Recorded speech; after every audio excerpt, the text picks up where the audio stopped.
Si viste mi anterior vídeo sobre el vacío que deja la adicción, lo sabes. Mi vida no era la mía. Yo vivía bajo un secuestro químico. Mi mente solo buscaba el silencio, el alivio, la deuda o la siguiente dosis. Cuando estaba en lo más profundo, sentía que había perdido a la persona que era, que solo quedaba una sombra. Pero el abismo no fue el final de mi historia. Fue mi punto cero. Fue allí donde decidí que el dolor de seguir adicta era, por fin, más grande que el miedo a cambiar. No quiero contarte cómo caí, quiero darte el mapa, el plan de rescate que yo misma utilicé para levantarme. Esta es la verdad sobre cómo pude reconstruir mi vida. Durante años me decía, mañana lo dejo, voy a ser más fuerte, solo necesito concentrarme. Pensaba que mi problema era solo moral, que si me esforzaba un poco más, lo arreglaría. Es la mentira más peligrosa que te venden, que todo es cuestión de fuerza de voluntad. Yo fallé una y otra vez, no por falta de ganas, sino porque estaba luchando sola contra una enfermedad cerebral. Mi química estaba secuestrada por la necesidad de alivio. La solución no fue querer más, sino entender cómo mi mente adicta funcionaba y qué estrategia científica debía aplicar para cualquiera de mis vicios. Dejé de castigarme y empecé a buscar un plan de guerra. Hay un momento que lo cambió todo. Yo lo llamo mi despertar. No fue una mañana cualquiera, fue una mañana después de una resaca insoportable, una deuda que me paralizó o la cara de alguien que ya no me miraba igual. Supe, con una certeza brutal, que el dolor de seguir adicta era, por fin, más grande que el miedo a vivir sobria. Es el punto donde decides que no puedes seguir viviendo en la mentira ni un día más. Si tú estás en ese momento, este es el vídeo para ti. Voy a desglosar los 7 pasos que tuve que dar para dejar el vicio y reconstruir mi vida. Este es el primer día de tu rescate. Empecemos con el pilar más duro, la capitulación. El primer pilar de mi reconstrucción fue la capitulación. Y la palabra, rendición, es deliberadamente elegida para forzar la honestidad que yo evitaba. Significa que, por fin, dejas de luchar contra la única verdad que te puede liberar, habías perdido el control total. Yo perdí la capacidad de decidir cuándo parar la droga, cuándo salir del casino o cuándo dejar la botella sin sufrir las consecuencias. La adicción me había derrotado por completo. Este no fue un momento de vergüenza para mí, por el contrario, fue un momento de inmensa valentía, porque al rendirme en la batalla contra el vicio, estaba ganando la guerra por mi propia vida y por mi futuro. Mientras mi mente me susurraba esa vieja mentira de que yo podía arreglarlo sola mañana, el vicio me mantenía de rodillas, esperando la próxima caída. La capitulación es el fin de esa arrogancia del ego que me mantuvo prisionera por tantos años. La capitulación que yo hice exigió el fin de toda simulación, y esto empezó con una limpieza física radical. Yo tuve que realizar un inventario de mi vida y tirar todo. No se trata de esconder las botellas, guardar un paquete de tabaco, por si acaso, o dejar un contacto de juego a mano. Si mi adicción era el juego, tuve que borrar todas las aplicaciones de apuestas y romper todas las tarjetas de crédito que me daban acceso. Si mi batalla era con las drogas, eliminé, sin excepción, los números de mis camellos y corté lazos con esos amigos que solo vivían en la sombra de mi consumo. Mientras me quedaba una ruta de escape física a mano, mi mente siempre me la hacía tomar. Es una acción de limpieza brutal, inmediata y sin sentimentalismos, pero es totalmente necesaria. El lugar que habitaba tuvo que dejar de ser un campo de batalla para convertirse en el santuario donde la persona que yo iba a ser, pudiera, por fin, empezar a respirar. Mi capitulación no terminó con la basura en el cubo. Requirió un diálogo despiadado conmigo misma, una confrontación frente al espejo. Tuve que dejar de mentirme sobre la rabia, la soledad y la profunda culpa que me carcomía por dentro. Fue el momento de hacer el inventario de daños real, mirar cómo mi adicción había quebrado la confianza de mis seres queridos, cómo había dejado mis finanzas en ruinas y lo más doloroso, cómo había desaparecido mi propia dignidad. Este ejercicio nunca fue para castigarme, fue para ver el costo total de seguir así. Cuando pude ver ese precio con total claridad, la decisión de parar y de buscar la vida se volvió la única opción. El inventario emocional es la prueba que te das a ti misma de que mereces un futuro sin vicio, un futuro que comienza ahora mismo. El segundo pilar de mi reconstrucción fue romper el silencio. Yo descubrí que la adicción, cualquiera que fuera, no podía sobrevivir a la luz, porque su existencia entera se basa en la ley del secreto. Mi vicio prosperaba en la oscuridad, en la mentira que me decía a mí misma cada mañana y en las excusas que vendía a mis seres queridos. Mientras yo guardara mi adicción como un secreto celosamente custodiado, le estaba dando mi permiso y mi energía para que creciera y siguiera controlándome. Por eso, el primer acto de romper ese silencio fue una declaración de guerra total. Fue la acción de nombrar mi verdad en voz alta, sin adornos ni justificaciones. Este acto no era para que me juzgaran, era para que yo pudiera, por fin, perderle el miedo a la palabra adicta y dejar de ser su esclava. Romper el silencio exigió que yo eligiera a mi primer ancla humana. No se trata de contárselo a todo el mundo, se trata de seleccionar, con total honestidad, a una sola persona de tu entorno más cercano. En mi caso, tuve que buscar a alguien en quien yo confiara ciegamente, alguien que no me juzgara por mi pasado adicto, sino que me respetara por el futuro que, con tanto esfuerzo, estaba intentando construir. A esta persona, tuve que contarle la verdad completa, sin adornos, sin excusas y sin minimizar la gravedad de mi vicio. Ella se convirtió en mi primer testigo real.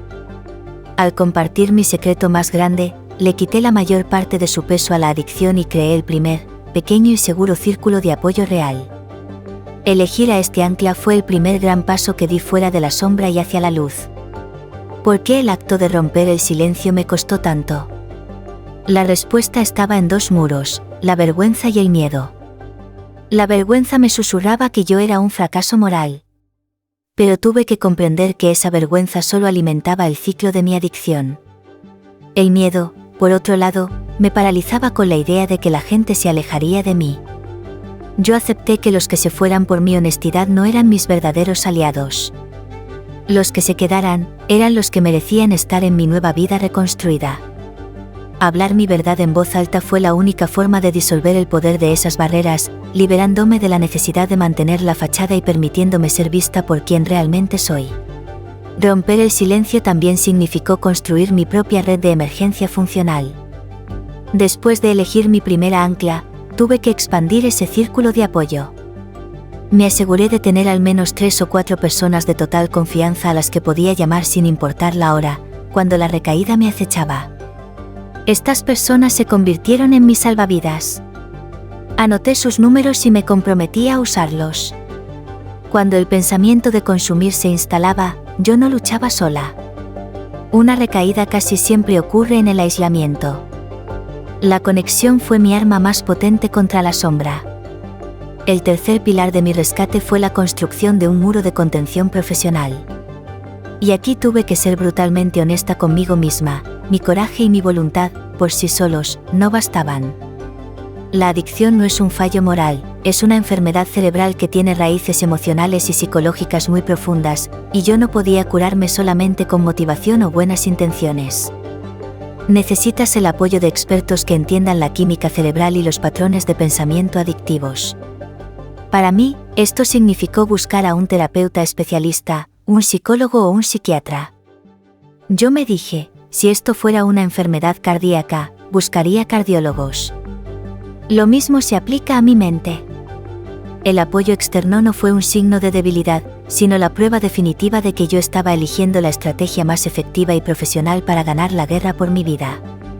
El apoyo profesional me dio algo que mi familia o mis amigos no podían darme: objetividad, herramientas y una hoja de ruta.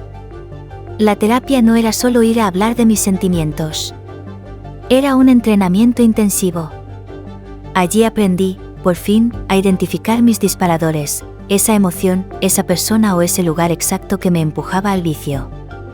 Aprendí a manejar la ansiedad, la culpa y el estrés sin recurrir al alcohol, la droga o el juego.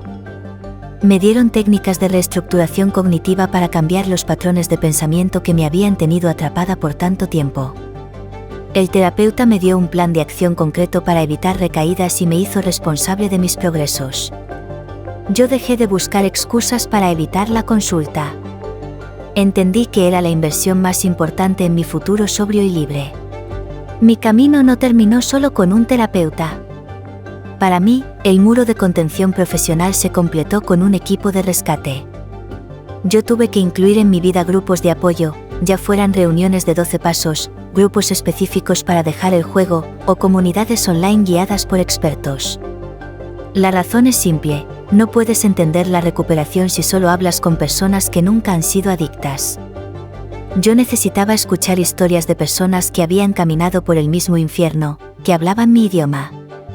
Escuchar sus fracasos y sus éxitos me enseñó que la recaída era solo una posibilidad, no un destino. Ellos me dieron las herramientas que funcionan en la vida real, y no solo en los libros. Construir este equipo de especialistas y compañeros fue mi póliza de seguro de vida contra el vicio.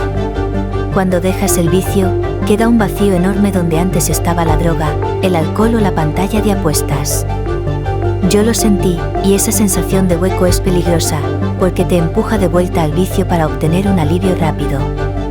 El cuarto pilar de mi rescate fue la reconstrucción de hábitos. Se trata de llenar ese vacío con acciones que, aunque no te den la misma descarga inmediata, te devuelvan el control sobre tu vida y tu mente. Yo cambié la ansiedad de la recaída por un horario de gimnasio estricto. Reemplacé las horas de aislamiento bebiendo por el estudio de un nuevo idioma o por la lectura de libros que me desafiaran. Tuve que encontrar una actividad que me diera una pequeña victoria cada día y que fuese incompatible con el consumo. Tienes que engañar a tu cerebro para que empiece a buscar placer en la construcción, no en la destrucción. Dentro de esta reconstrucción, el hábito más fundamental que tuve que dominar fue la higiene del sueño. El sueño es la primera línea de defensa de tu cerebro. Yo descubrí que cuando estaba agotada, sin dormir, o mi horario era caótico, mi mente adicta se aprovechaba. La falta de sueño dispara la ansiedad, debilita el autocontrol y hace que la tentación parezca 10 veces más fuerte. Por eso, tuve que establecer una rutina inquebrantable. Decidí acostarme y levantarme a la misma hora todos los días, sin importar si era fin de semana. No más pantallas antes de dormir, no más excesos por la noche. Esto no es aburrido, es estratégico. Al darle a mi cerebro el descanso que necesitaba, le devolví la capacidad de tomar decisiones sanas. Dormir bien fue, para mí, un acto de resistencia y la base de mi sobriedad. Uno de los mayores enemigos de mi sobriedad no fue el estrés, sino el aburrimiento. Yo descubrí que los momentos de inactividad, cuando no tenía nada específico que hacer, eran los más peligrosos, porque mi mente automáticamente regresaba al vicio como una forma fácil de estimularse. El aburrimiento es el motor que te empuja a la botella, a la dosis o al casino. Para luchar contra esto, tuve que crear un sistema para llenar cada hueco de mi agenda. Yo no esperaba a que me apeteciera hacer algo, lo ponía en mi calendario. Si era una hora libre, era una hora para hacer ejercicio, escuchar un podcast educativo o llamar a mi ancla humana. Me forcé a estar constantemente aprendiendo o construyendo algo. Tuve que entender que la recuperación no es un descanso, es una disciplina activa que exige llenar cada espacio mental con propósito. Uno de los hábitos más transformadores que tuve que imponer fue el ejercicio físico. Mi adicción, fuera cual fuera, me había vuelto dependiente de una química externa para sentirme bien. Yo necesitaba reeducar a mi cerebro para que generara dopamina y endorfinas de una manera sana. Para mí, esto no significó convertirme en una atleta, sino comprometerme a un movimiento diario. No importaba si era caminar media hora o hacer unas flexiones, lo importante era que mi cuerpo generara esa recompensa. El ejercicio no solo me ayudó a dormir mejor y a reducir la ansiedad, sino que me dio un sentido de competencia que mi adicción me había robado. Cada gota de sudor era una pequeña victoria contra el vicio, reafirmando que el poder de generar bienestar residía de nuevo en mí y en mi esfuerzo. Un aspecto que a menudo se ignora en la reconstrucción es la nutrición. Yo sentía que mi cuerpo y mi mente estaban en déficit constante debido a los años de vicio. Mi química interna estaba completamente desequilibrada, y esto afectaba mi estado de ánimo, mi energía y, lo más importante, mi capacidad para resistir la tentación. Dejé de ver la comida como un simple placer y la convertí en una herramienta de sanación. Prioricé alimentos que estabilizan el azúcar en la sangre, reducen la ansiedad y apoyan la salud cerebral. Esto significó dejar el consumo excesivo de azúcar y cafeína, que solo imitaban el ciclo de subida y bajada de mi adicción. Al nutrir mi cuerpo de forma consciente, le di a mi mente la base estable que necesitaba para construir una sobriedad duradera y fuerte. El hábito más sutil y poderoso que tuve que construir fue la rutina. Cuando mi vida giraba alrededor del vicio, todo era caos, impulsividad y reacción. Yo vivía minuto a minuto, siempre persiguiendo el placer o huyendo del dolor, y esto es lo que la adicción ama. Para combatirlo, tuve que imponer una estructura rígida en mi vida diaria. Un horario fijo no es limitante, es liberador. Mi rutina diaria se convirtió en mi muralla, dictando cuando me levantaba, cuando comía, cuando hacía ejercicio y cuando me conectaba con mi red de apoyo. Esta estructura eliminó el espacio mental donde la impulsividad solía habitar. La rutina no me quitó la libertad, me dio la base de estabilidad que mi mente necesitaba para, por fin, dejar de autodestruirse. Con esto, cerramos el pilar de los hábitos. El quinto pilar de mi rescate fue, sin duda, el más emocionalmente agotador, la reconciliación con la culpa y la vergüenza. Yo entendí que la culpa es una prisión que te mantiene anclada al pasado, y si no la resuelves, te empuja directamente a la recaída para intentar anestesiarla. Yo pasé años sintiéndome la peor hija, la peor pareja, la peor amiga, por todo el daño que mi adicción había causado. Esta culpa era un círculo vicioso, me sentía culpable, me drogaba, jugaba o bebía para no sentirla, y al hacerlo, creaba más culpa. El primer paso fue diferenciar, la culpa es por la acción, lo que hice, pero la vergüenza es por la persona, quién soy. Tuve que empezar a perdonar a la persona que fui, porque esa persona estaba enferma y secuestrada por el vicio. Sin deshacer este nudo emocional, la sobriedad nunca puede ser estable. Una vez que diferencié la culpa de la vergüenza, tuve que abordar el concepto más difícil de todos, el perdón propio. Me di cuenta de que mi resentimiento y el odio hacia mí misma eran tan tóxicos como la adicción. El vicio me había enseñado que yo era irredimible y que merecía sufrir. Para cambiar esto, tuve que hacer un ejercicio consciente de amnistía. Cada mañana, me paraba frente al espejo y le decía a esa persona que veía que, aunque sus acciones fueron dañinas, ella merecía un futuro. Entendí que el perdón no es olvidar el daño, sino aceptar que no puedo cambiar el pasado. El perdón propio fue el acto de aceptación más radical que hice. Fue el permiso que me di para dejar de ser la víctima de mi propia historia y empezar a ser la heroína de mi propia vida. Una vez que logré el perdón propio, el siguiente paso fue la reparación de daños con las personas a las que herí. Tuve que aceptar que la sobriedad no solo trata de dejar de consumir, sino de limpiar el desorden que dejé atrás. Esto no fue fácil, y requirió mucha humildad. La reparación de daños no es solo decir, lo siento, es un acto activo. Yo tuve que sentarme con mis seres queridos y escuchar, sin excusas ni interrupciones, el dolor que les causé. Y lo más importante, tuve que preguntarles cómo podía enmendar el daño, y luego hacerlo. Pagar deudas, recuperar la confianza, o simplemente estar presente para ellos. Yo aprendí que reparar el daño no me garantizaba el perdón de los demás, pero me devolvía mi propia dignidad y me liberaba de la carga emocional de mi pasado. Este proceso fue el cierre de un capítulo doloroso y el verdadero comienzo de la madurez. La reconciliación con la culpa me obligó a tomar una decisión trascendental, dejar de verme como la víctima de mi propia vida. Durante mucho tiempo, la narrativa que me contaba era que mi adicción era culpa de mi estrés, de mis traumas infantiles o de mis problemas económicos. Yo usaba esa narrativa como una justificación constante para volver al vicio y al daño que causaba. El verdadero paso a la madurez fue tomar responsabilidad total por mis acciones. Esto no es lo mismo que culparme, sino que significa aceptar que, aunque la enfermedad de la adicción no fue mi culpa, la recuperación sí era mi responsabilidad activa y diaria. Yo tuve que dejar de esperar que alguien más viniera a rescatarme con una solución mágica. Al tomar posesión de mis decisiones y mi presente, le quité el último poder que le quedaba al vicio sobre mí, transformando mi antiguo victimismo en una inagotable fuente de fuerza y control personal sobre mi destino. El sexto pilar de mi reconstrucción, y uno de los más vitales, fue la creación del plan de contingencia. La sobriedad no es un estado permanente de felicidad, la vida trae estrés, problemas y momentos de debilidad. La recaída no ocurre por accidente, es el resultado de una serie de decisiones tomadas antes de volver al vicio. Por eso, mi plan de rescate se centró en la prevención. Yo tuve que aceptar que mi mente adicta siempre está al acecho, buscando la oportunidad de un atajo, ya sea con una copa, una partida o una dosis. El plan de contingencia no es para cuando ya has caído, es un protocolo de emergencia que se activa en el momento en que detecto el primer pensamiento de riesgo. Este plan se convirtió en la diferencia entre un desliz momentáneo y volver a hundirme por completo en el abismo del vicio. Mi plan de contingencia comenzó con la identificación despiadada de mis disparadores o triggers. Yo tuve que entender que no todo el mundo o situación era seguro para mi sobriedad.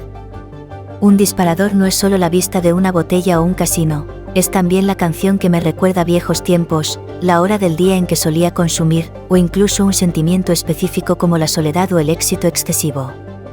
Hice una lista detallada de estos disparadores internos y externos, y elaboré una estrategia para cada uno. Si el disparador era un amigo, la estrategia era evitarlo. Si era la soledad de la noche, la estrategia era llamar a mi ancla humana o ir al gimnasio. La única forma de desarmar una trampa es saber exactamente dónde está colocada, y mi lista de disparadores se convirtió en mi mapa de minas personal. Mi plan de contingencia incluía un protocolo de emergencia de 3 pasos que se activaba inmediatamente al detectar un disparador. El primer paso era frenar. Tenía que detenerme físicamente, sin importar dónde estuviera, y obligarme a no tomar ninguna decisión impulsiva. No podía moverme, ni hablar, ni actuar hasta que la urgencia hubiera pasado. El segundo paso era llamar. Inmediatamente sacaba mi lista de la red de emergencia, mi ancla humana, mi terapeuta, mi patrocinador del grupo de apoyo, y llamaba a la primera persona que respondiera. No importaba la hora, tenía que romper el aislamiento. El tercer paso era actuar. Esto significaba cambiar mi entorno físico de inmediato. Si el disparador estaba en mi casa, salía a caminar. Si estaba en el gimnasio, me iba a un lugar público. Este protocolo de emergencia fue la herramienta más práctica que tuve para evitar que el impulso se convirtiera en acción, salvándome en los momentos más oscuros y silenciosos de la tentación. Mi plan de contingencia también abordó la posibilidad de la recaída, no como un fracaso, sino como una oportunidad de aprendizaje.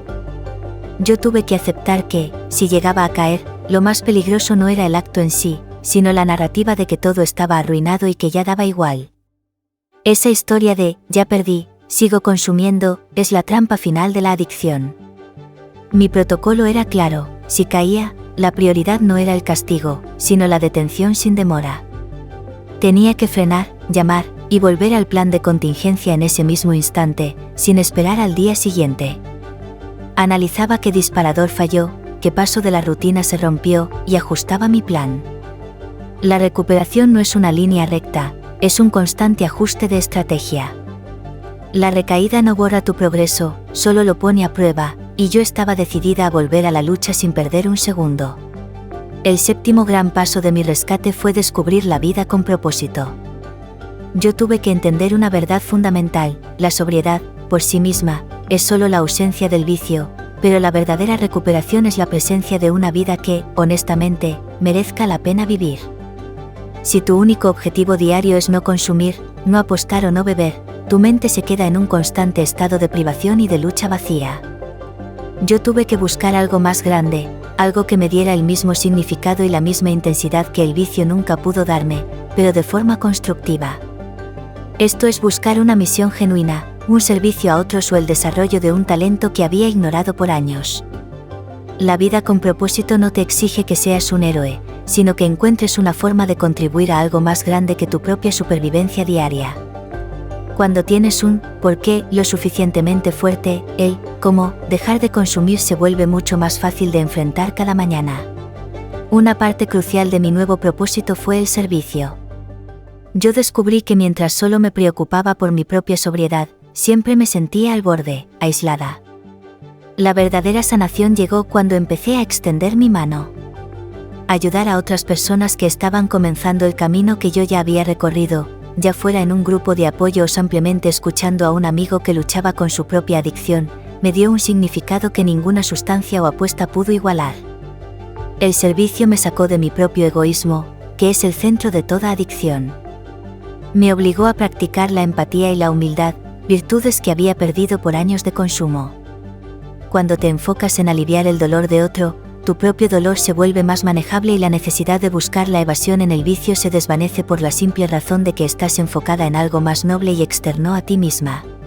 Dentro de mi búsqueda de propósito, tuve que rescatar los talentos y pasiones que el vicio había asfixiado por completo.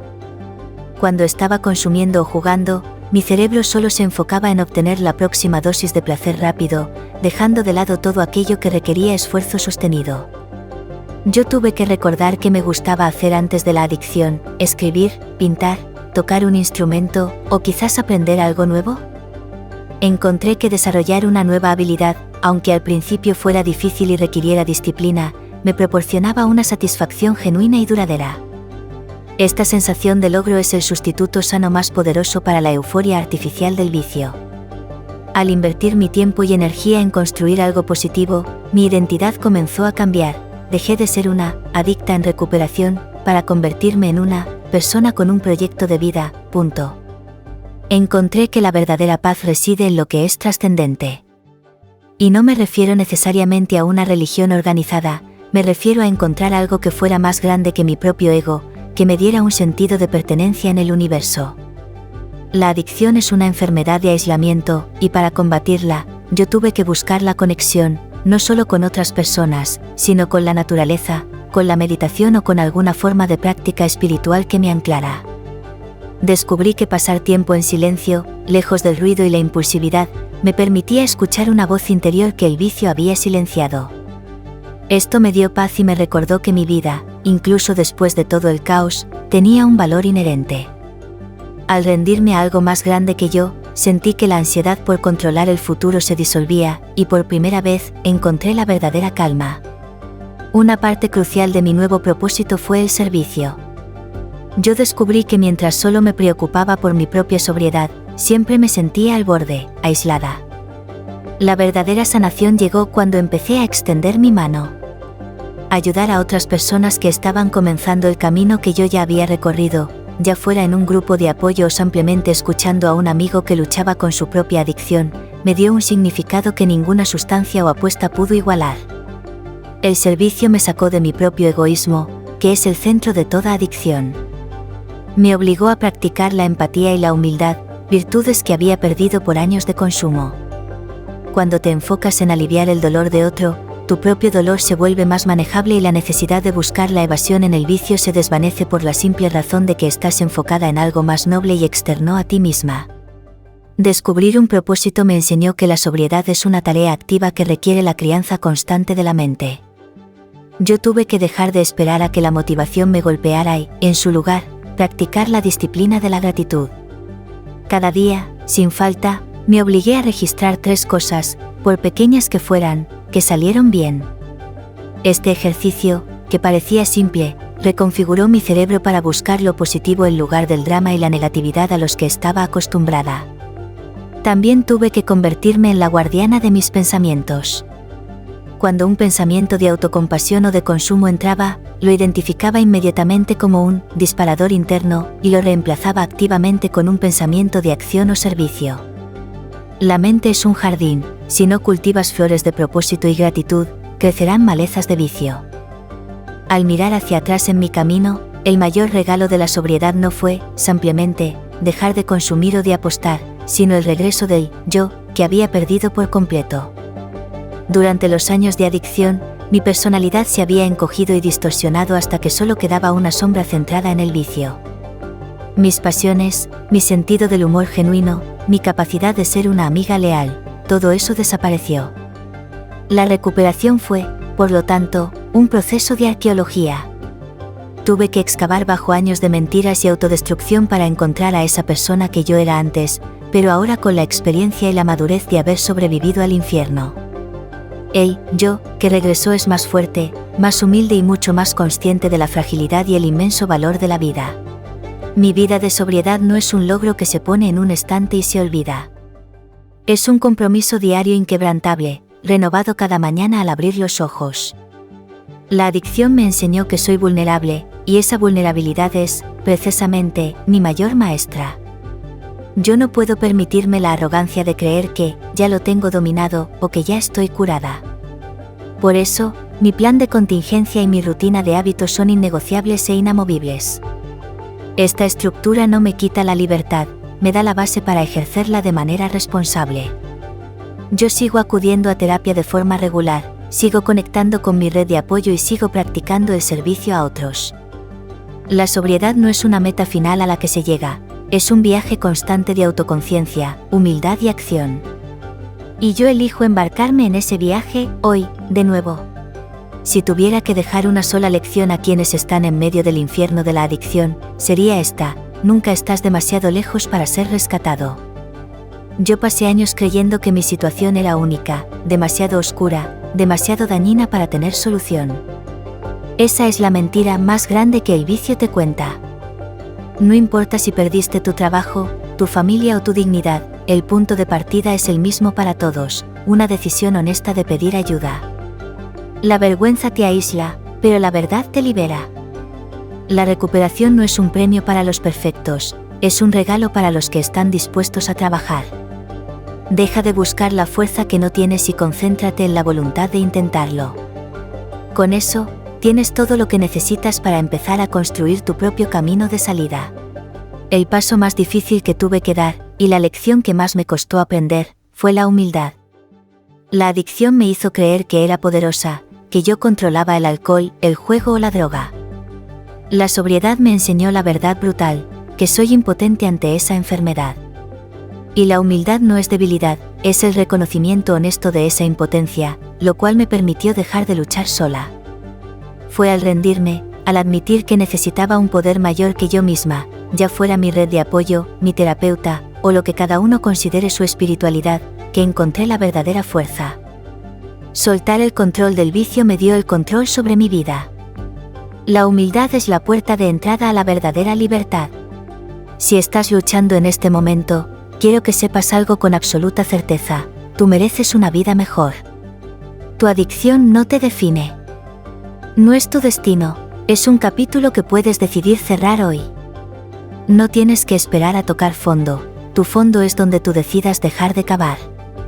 Da el primer paso, el más pequeño, el más humilde: habla con alguien, busca un grupo, haz esa llamada telefónica que has estado posponiendo. No tienes que tener un plan de 30 años, solo necesitas un plan para las próximas 24 horas. Permítete la esperanza. Permítete que te ayuden.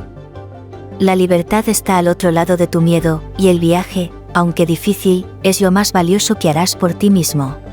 Hoy, mi vida ya no se define por el vicio que tuve, sino por la persona que he elegido ser. La recuperación me enseñó que la vida se trata de la elección constante. Cada día, elijo la sobriedad, elijo el propósito y elijo la conexión. Los 7 pilares de mi rescate: la capitulación, la reconstrucción, la reconciliación, son solo herramientas. El motor real de todo es la esperanza activa y el amor por la vida que encontré al otro lado de la adicción. Si has escuchado esta historia, no la veas como un logro inalcanzable. Velo como un mapa. Este no es el final de mi historia, es, por fin, el verdadero comienzo. Y si yo pude hacerlo, cualquier persona que esté luchando hoy, también puede empezar a escribir su propio y valioso comienzo. Si llegaste hasta este punto, gracias de corazón por escuchar mi historia. Sé que este camino no es fácil, pero espero que mi testimonio te haya dado la esperanza o la herramienta que necesitabas para el día de hoy. Si te sientes identificado, o si conoces a alguien que está luchando, por favor, no te quedes solo. Hay ayuda profesional y hay comunidades esperando por ti. Y si esta historia te ha aportado valor, te pido un favor: comparte este vídeo con alguien que necesite verlo. Suscríbete al canal y activa la campanita para que más personas puedan encontrar esta historia de rescate. Recuerda, si yo pude, tú también puedes. Nos vemos en el próximo vídeo.